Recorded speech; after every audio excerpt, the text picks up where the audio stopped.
the narrative with wealth is that it tends to be a vehicle to create comfort. And that's great. It can get you a really comfortable car. It can get you a really comfortable seat on a plane. It can get you a really comfortable hotel room. And it can get you a really comfortable house in a private gated community where it feels really comfortable and really safe. And that's great, but that's not where we grow. We grow at our edge. To your point, what's the conversation that feels edgy to you? What's the experience that you could go have that would push you out of your comfort zone?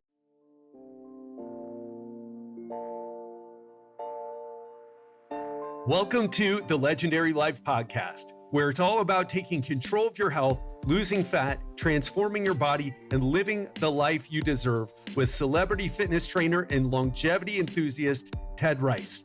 Now, back to the show. Today, I have Shannon Graham back on the show. Now, he hasn't been on for quite some time, and we caught up recently because we're social media friends, and I've been following him and the incredible transformation and evolution that he's had.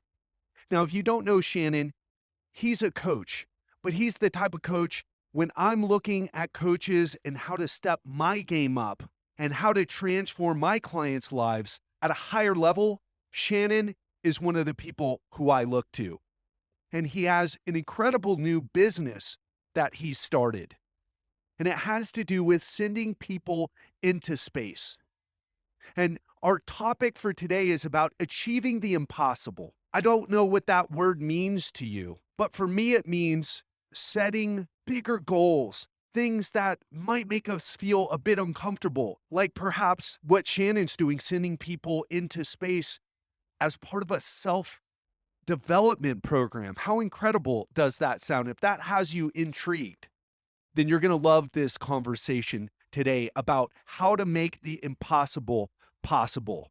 Without further ado, let's step into this conversation with Shannon Graham. Shannon Graham, thanks so much for coming back on the show. It's been so long since you've been here. I was just checking out the previous episode. It was episode 140.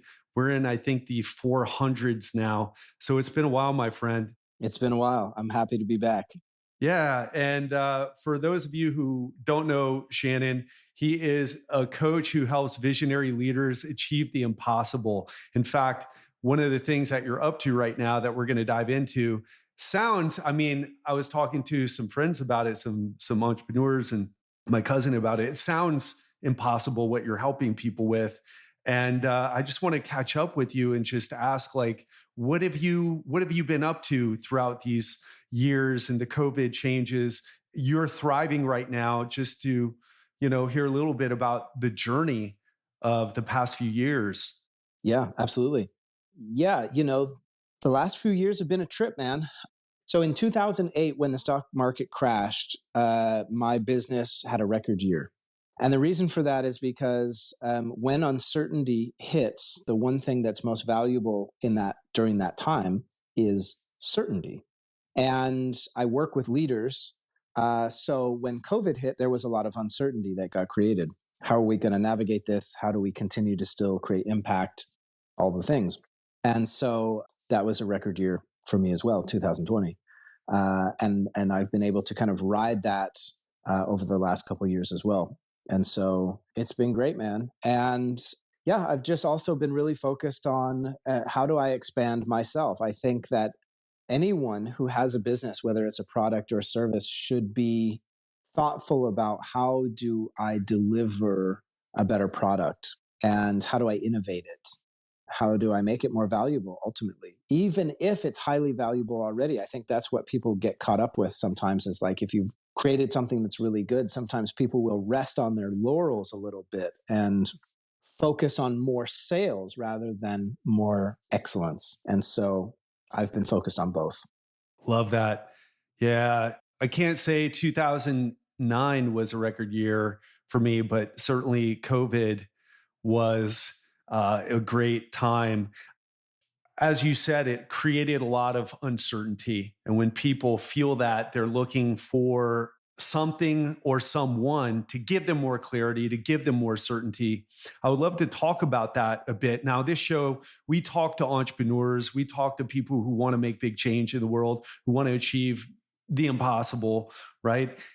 And there's a lot of other people who listen in who aspire to be those people one day. Man, I just want to jump into what you're doing right now because it's such an incredible. When I heard it, I was just like, oh man, so cool. So, can you talk about what Astronaut is and why you created it? Yeah, absolutely. So, Astronaut is the world's first company to combine space travel, human potential training, cryptocurrency, and NFTs. And I created it ultimately because I believe that humanity has the potential to become something much more than what it is right now. And I believe that evolution is an effect that comes from some cause. There's always some causality with evolution. And so we have this dormant potential in our civilization. So we need some type of catalyst, some type of causation or causality to ignite that potential to bring it forward. You see this with entrepreneurs all the time. They do things they've never done before when their back is against a wall. When something happens and it's a disaster and it's unexpected and they don't have the time and they don't have the money and they don't have the resources, but it has to get done.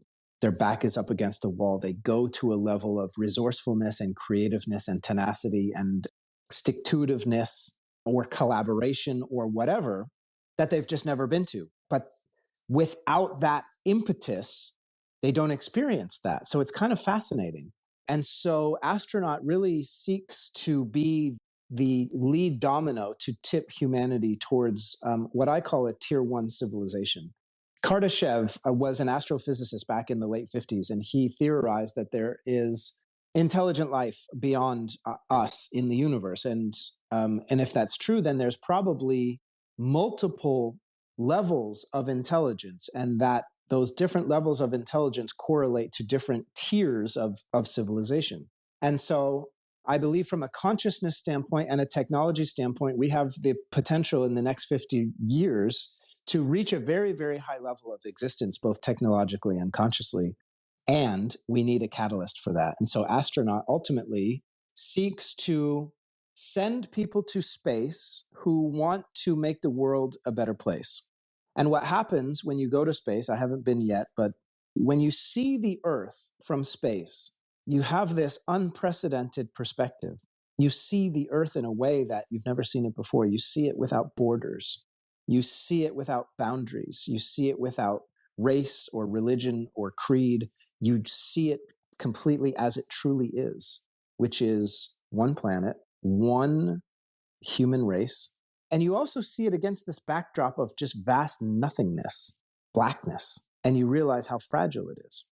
And everyone that has gone to space comes back completely changed for that reason. So what if you took people to space who really have a deep desire to make the world a better place in some way, shape, or form that's very specific, like they want to revolutionize technology or the economy or medicine or whatever. You give that experience to that type of person and it becomes gasoline on their desire to make the world a better place. They have an unprecedented level of perspective. And then you take that down back to earth and you tangibly use that fuel to move that initiative forward. So that is ultimately what Astronaut is about. Incredible. And what you're talking about is the story you used about entrepreneurship and people having their back up against the wall in these circumstances that force transformation, force creativity, force problem solving. And what I hear you doing with Astronaut is you're trying to say, hey, listen, instead of waiting until your back's up against the wall, waiting until the shit hits the proverbial fan, let's proactively create a shift in consciousness, a shift in perspective, and go after that. And I love that. I love that so much. It's something that we haven't talked in a while, but I left the United States in 2018, moved to Thailand, Bangkok, Thailand. Had never been there before, didn't know what to expect, but I knew I needed to make a big change. And man, it's not going to space, but I'll tell you, it changed my perspective, changed me as a person. And while we may not all be able to pick up and leave our hometowns or home countries, or, in the case that you're talking about going to space, right?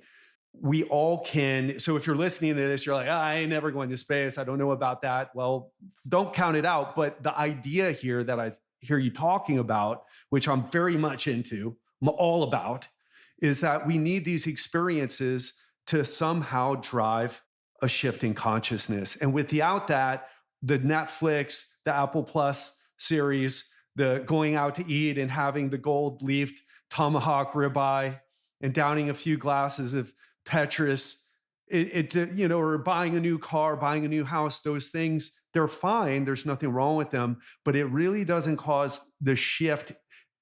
It causes an altered state, but not altered traits. We don't become a better version of ourselves. And that's what, if I'm hearing you right, that's what it's about. Yeah, 100%. I mean, if you look at suicide amongst high net worth and ultra high net worth individuals is at an all-time high. Did not know that. Most people don't. It's fascinating. You would think that if anyone had it good, that it would be them. And in fact, it's the opposite of that. What we're seeing is more drug use and just abuse of substances overall, depression, isolation, and just disconnection. And ironically, the guy who sold Minecraft to Microsoft, I can't remember his name, but sold Minecraft to Microsoft for like, I don't know, $1 billion or something. He would spend $1 million just casually on a Friday at it, just for a house party. And he wrote this big expose on himself about how he was not happy, about how he was not fulfilled. And he got fried for it because the majority of the planet was like, fuck you, man. Like, you got all this money. Like, you have no reason, you have no right to complain. And that's a little bit of the problem. We move away from one race when we begin to separate ourselves from each other. This person, though he's got plenty of money, at the end of the day, he has a heart just like everyone else. And his pain and his suffering is just as real as anybody else's. It might be on a different scale. It might be a different experience, but it's still pain and it's still real and it's still valid. And so as of today, for the most part, the only people that are going to space that are non-agency level, meaning like NASA or et cetera, are high net worth individuals because the price tag of going to space is still relatively high, although it's democratizing fairly quickly. But I'm using Astronaut also as a way to kind of reshape the landscape of what it means to be a high net worth or an ultra high net worth individual. It doesn't have to come with this secret narrative of that it's kind of going to suck and that you're going to be miserable. I want to reshape it to that it's actually the rest of your life is going to be the best of your life.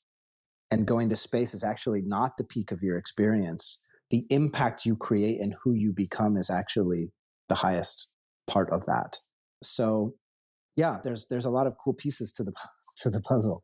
Yeah. And I would love for you to talk a little bit more because I had a shift too, right? I went from just struggling to pay my bills every month, which a lot of people are in. And you're in that struggle, and that struggle gives you purpose. It gives you, it defines you. It gives you purpose, gives you drive, gives you something to do. And then when I had when my business started doing better, and all of a sudden there's like, I could go do things, I could take time off from work. And all of a sudden it's, you start getting into these existential questions. Like, what am I, okay, so money, I can go buy more stuff than I used to. But what does that really mean? What does that do? And, I think a lot of people either are concerned about that or have experienced that directly. And what can you say for someone who might be in that situation and maybe feeling the depression that you talked about, this statistic where high net worth people are feeling this way? Yeah, well, it boils down to two things. It boils down to that ultimately we're talking about two different things. We're talking about what I call the art of fulfillment or the science of achievement. And they're two very different things. Unfortunately, most successful people believe that they can reach or at minimum approximate fulfillment through achievement. Right. Which is not true. No level of achievement will ever make you fulfilled. It will make you feel like you've achieved something, but achievement is not necessarily the same as fulfillment. I know people who have no money that are wildly fulfilled, wildly fulfilled. And I know people with tons of money that are not. And so obviously there is not a correlation. But our wires get crossed, especially in Western culture. We're so indoctrinated with this idea that, money and success really buys you the good life. And it can, if you know how to spend your money. But the houses and the cars and the flexing and all the things, having more options doesn't necessarily do it. I know people that from a mobility standpoint financially are very limited, but yet they're still very happy and very fulfilled. So that's not necessarily the answer. So the answer is, what makes you fulfilled? What makes you happy? What makes you expand as a person? What's challenging for you as a person, not business wise? Those are the questions that cause people to saturate into more fulfillment and to more happiness. Doesn't mean that you can't chase big money, and doesn't mean that you can't chase big impact and things like that. I frankly think people should do both, but one without the other, Tony Robbins calls it the ultimate failure. If you have everything you ever thought you wanted in life and you realize that that it's not it, then you're really screwed, because then it's like, well, shit, I got everything that I thought was going to do it and it didn't do it. Now what? Now you have no idea. You have no blueprint for how to move forward from there. And it's because they were asking the wrong question from the beginning. So you can save yourself a lot of heartache and a lot of time by simply asking the right question from the beginning. And that is, what do I want? Not what have I been conditioned to want. Most people that I know that have Lamborghinis, when I really drill them on why they got it, it wasn't even because they really wanted it in the first place. It was because somebody else had it and they thought that's what they should do in order to be whatever. So what do you want? What makes you happy? What makes you fulfilled? What are you passionate about? What feels challenging to you, but in a good way? Like, what character traits are like, ooh, yeah, if I had a bit more integrity, or man, if I had a bit more compassion, or man, if I was a bit more focused. None of that has anything to do with money. All of that has to do with character, because it's who we become at the end that we fall in love with anyway. This conversation right now reminds me of a quote from the late American mythologist Joseph Campbell. And what he said was, the cave that we fear to enter holds the treasure that we seek. And I think one of the things that people don't get about our society, American society, and something that kind of hit me in the face as I've been living outside the United States, is people who are really good at making money, and you make more of it and you knew how to make more. It was just a matter of doing A, then doing B, and you had it. It's not challenging anymore. You're stuck in the comfort zone. And I've worked with a lot of high net worth individuals in Miami Beach. My demographic of who I've worked with is kind of different now that I'm running my business online.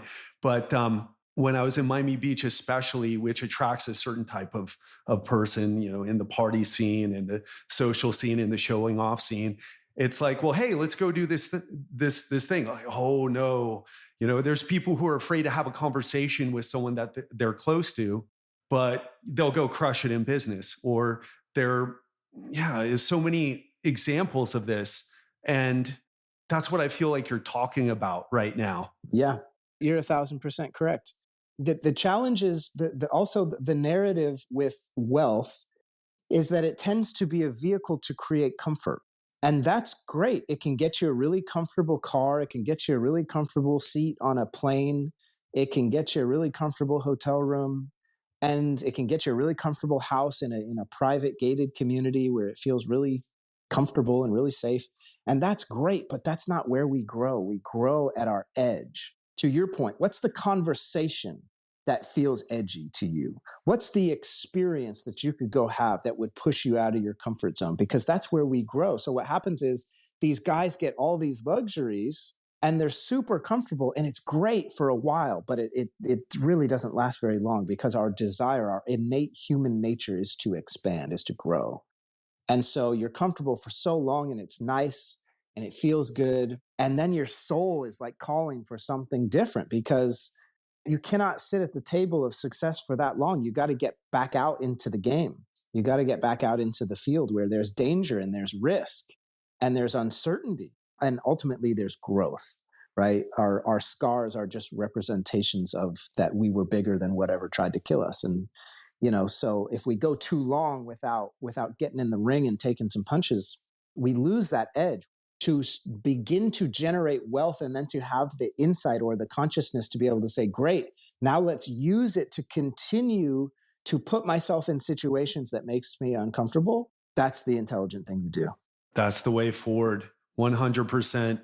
A mentor of mine, Peter Sage, talks about how our nervous system loves comfort, and we have this desire. And, when I hear you talking about how people are accumulating wealth and flying that first class, or maybe even on their own plane, it just gets more uncomfortable and more comfortable and comfortable and comfortable. But then, like you said, you can't sit at that table of success for too long. Something happens inside of us, because there's another part of us, our soul, our inner being, or whatever you want to call it. It just longs for growth and challenge. I'm very curious, man. So this is something I live this, right? Like I've had a pretty, we're not going to go over my story, or, I remember your story that you shared here on the podcast. They can go listen to that in episode 140. But what are some other things that you have seen that can be very impactful besides, this, I'm just thinking, like, you're taking 5 people to space, right? And so that's a very small number of people, although that, if it's the right people, can make a tremendous impact. But if someone's not ready for that step, what else do you see that people can start to do to become more of these people? Yeah, I think a lot of it comes down to, so the interesting thing is that we're moving away from a culture that predominantly focuses on finding solutions to problems. We are rapidly approaching a civilization where we really won't have problems anymore. To a large degree, we don't as of today. Now, the flip side of that is we have some really major problems as a society. However, our consciousness is changing to the degree that we're no longer in a problem solution loop of operating system from a mindset perspective. What that means is we're going to graduate into a level of existence where we predominantly think creatively.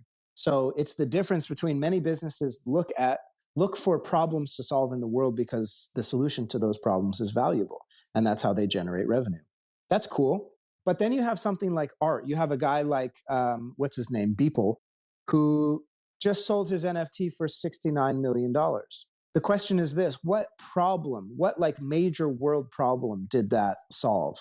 None. What is the point of dancing? There's no point. And yet we love it. And people spend thousands and thousands and thousands and thousands of dollars, and they travel thousands of miles to go to Burning Man and dance in the desert. Why do they do it? Why is that so important to them? Because dancing apparently is valuable. Art, music. What's the point of music? What great world problem does that solve? None, zero. But it's super valuable. And so my suggestion to people who are listening would be to think about what's something that you can offer the world that's not a solution to a problem, but that is valuable. That is something that gives people more creativity, or it helps them express themselves more, or helps them, do one of those things. Because that is the trend of where we are going. So the people who are ahead of that curve are already doing very, very, very well. And that's where I encourage people to think and to play. And what's cool about that is it liberates people from having to be in the loop of problem solution. It's like, well, I'm not really sure like what tools I have that can solve problems. Well, most creative people don't. Most creative people don't have, like, if you talk to a guy like Beeple, he doesn't have crazy tools in his tool belt that solve world problems, but he's super good at art. And that's his things. But if he was conditioned to think that he had to solve problems, he would be up the creek, because that's just not his thing. So it liberates people to get away from that conditioned way of, the only way that I can be valuable in the marketplace is if I'm bringing some solution. You can depart from that into something that is much more out of the box and equally, if not more, valuable. Can you talk a little bit about that? Because what I feel like you're saying is entertainment, right? Just to make it, to wrap it up in a word. So art, right? It doesn't solve problems for us, but it moves us emotionally. Dancing, the same thing. And so, what are you suggesting to do exactly to focus on? Can you just expand on that a little bit more? Yeah. Well, so basically, it comes down to this. It comes down to, if you're listening to this and you want to do something really awesome for the world, the question might be, what feels playful to you?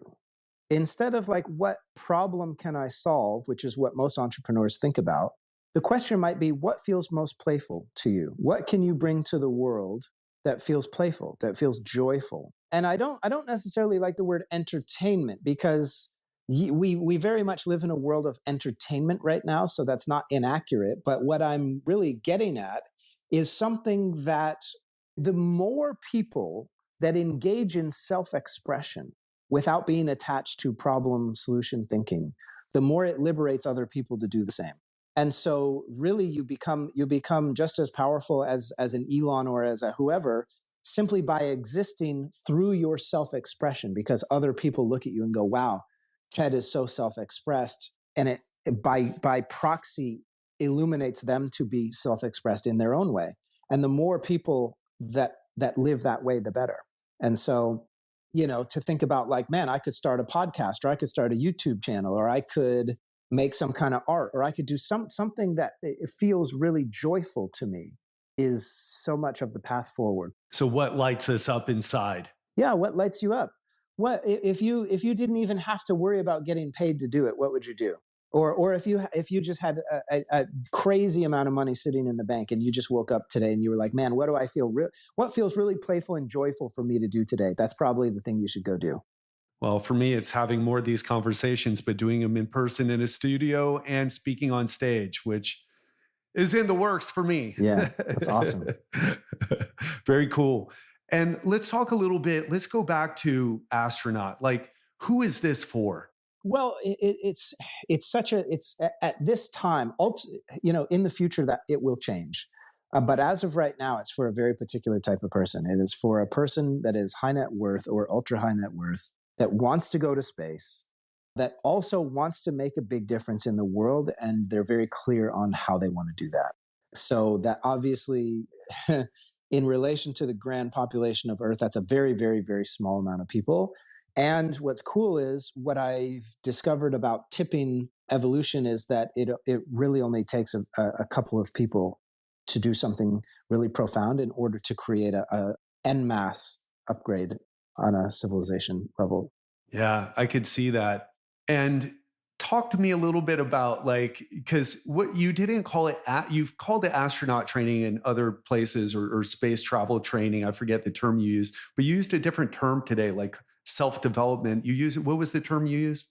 Human potential. Human potential. So what are we talking about here? Obviously, you got to handle the G's. You got to, do what I only know this from watching like For All Mankind and other shows about like space travel. But what are we talking about here? What do you mean by human potential training? Well, the interesting thing about going to space today is that, depending on the type of experience you want to have, there's really not a lot of training involved. It's kind of a glorified ride, I guess you could say. So for example, like Blue Origin, the trip that William Shatner did last year, there's really not a lot of training involved for that. And he's 80 years old. He's 90.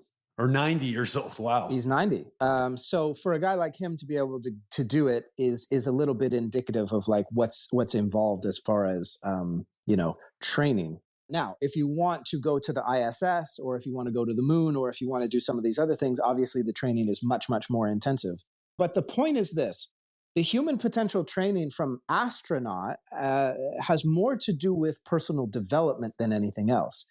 Ironically, that's the one thing that tends to be the most missing from traditional astronaut training. They train you for G-forces, and they train you on technology, and they train you on medical things, and they train you on a bunch of different things that are mission critical or mission specific, as they should be. But Astronaut's whole slant is, well, that's all well and good, but the real question is the amount of time you spend in space relative to the amount of time you spend on the Earth is nowhere near the same. And so the more important question is, what are you doing to train yourself for the time that you're on Earth? Because you're going to spend a lot more time here than you are going to on Earth. And so the human potential side has more to do with how do we increase your capacity to produce universe denting results. Again, of course, depending on the type of experience you want to have in space, there's training to correlate with that. But our angle really has more to do with elevating people from a potential standpoint. It reminds me a bit of another transformational experience. I did ayahuasca retreat in Costa Rica, and it was incredible. For me, it was life-changing. I also saw people who they went to the ayahuasca experience and they went back to their high pressure job, and they found themselves back at the ayahuasca experience again and again and again. And it was just kind of a break. And so what I hear you saying, and I'm just drawing parallels from my own experiences to try to put context around it. But it's not like you're a person who maybe you got a lot of money, but you don't really care that much, and you're looking for something to just excite you, and then you go into space and come back. It's not, the peak experience isn't, like you said earlier, it's not about that peak experience looking back at the Earth, although that was probably pretty amazing. It's about what you do when you come back. That's right. That's 100% correct. And that's why you've never heard me refer to Astronaut as space tourism, because we don't believe in that. We don't believe in just sending people who have a lot of money up to space simply so that they can brag to their buddies, or simply because they're bored and it's like the next thing that they can spend money on. We're not interested in that. That's why when you said, who is this really for?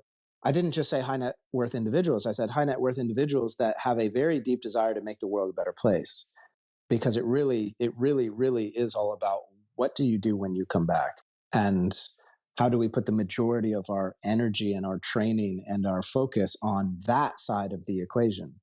The overview effect, the space perspective will take care of itself. That's just part of going for the ride. But really not leaving that impact up to chance, and working very intentionally to create something that makes change. That's where all the real magic happens. Love that. So integrating that experience and saying, okay, so what did you see up there? That's right. What came up for you, and what are you going to do with that? That's right. Epiphany you had. That's right. Imagine if every single person who did ayahuasca had to go through an experience where they integrated that experience and they tangibly mapped it out into who they were going to be different and what they were going to do different in the world. Imagine the world we would live in, and imagine the experience and the reality that the people who do ayahuasca would have. It would be wildly different than the majority of what we see, which is people do it, they have this crazy experience, and then they go back to their high pressure job, and then it's kind of nothing really changes. Yep, 6 weeks later, they go back just because it's more of an escape at this point than anything else. And that's very, very real at this point. It's very real. And that's been something I've been well aware of in the transformational industry for a long time. People go to Tony Robbins because they want to walk on fire and they want to break boards and they want to have a really elevated experience for 72 hours or whatever it is. And then they go home and they fucking fall off a cliff. Well, it's because there's no integration. And so we're actually like 100% dedicated to the opposite of that. And so, yeah, that's really what it's about.